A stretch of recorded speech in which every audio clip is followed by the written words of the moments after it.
Hai semua, hari ini kita akan buat soalan geometri koordinat. Ini adalah soalan pembuktian. So, kita baca dahulu soalan dia. Cakap koordinat bagi titik A dan titik B masing-masing ialah x1, y1 dan x2, y2. Koordinat P, x, y ialah titik yang membahagi tembeling garis AB dalam nisbah M nisbah N. Tunjukkan bahawa PXY sama dengan NX1 tambah MX2 per dengan M tambah N, NY1 tambah MY2 per N tambah N. Okey, sekarang ni kita kena cari koordinat untuk X sahaja dahulu. Tapi sebelum tu dia cakap kat sini nisbah M nisbah N. Tapi kita kena tukarkan dalam bentuk pecahan macam ni. M per N. Okey. Sekarang ni kita akan cari kita kena bandingkan koordinat X antara M ni dahulu. Kemudian kita bahagi dengan koordinat X antara N ni. So, kita akan tulis kat sini. X tolak X1 per dengan X2 tolak dengan X sama dengan M per N. Okey. Kemudian kita darab silang. X tolak X1 sama dengan M X2 tolak X. Okey. N X tolak N X1 sama dengan M X2 tolak M X. Sekarang ni kita kena pindahkan yang ada X sahaja dekat depan. So, N X negatif pindah pergi depan dia akan jadi positif. X sama dengan, ini pun sama juga, negatif pindah pergi ni dia akan jadi positif.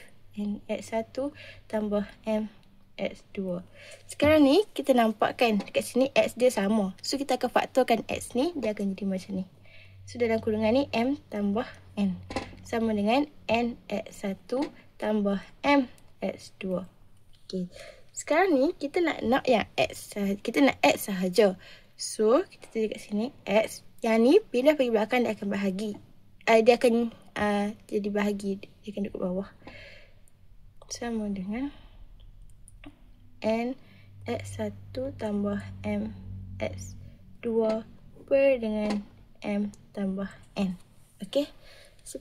So kita akan buat untuk koordinat Y pula. Sama juga macam nak cari koordinat X ni. So kita akan bandingkan antara koordinat Y antara M ni, iaitu Y tolak Y1 per dengan koordinat Y antara N ni pula, iaitu Y2 tolak dengan Y sama dengan M per N. Darab silang. Y1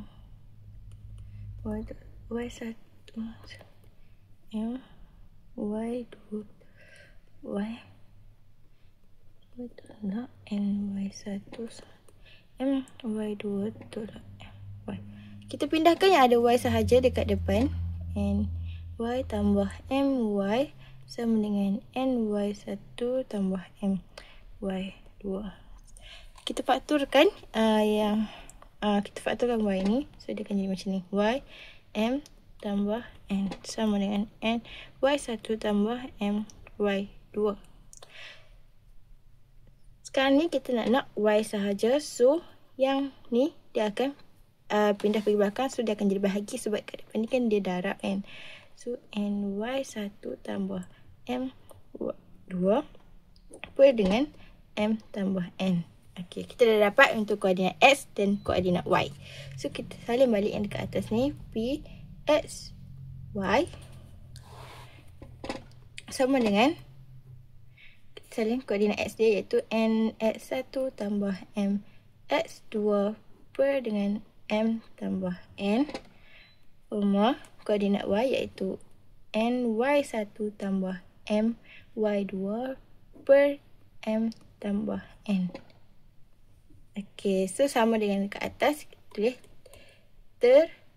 tertunjuk.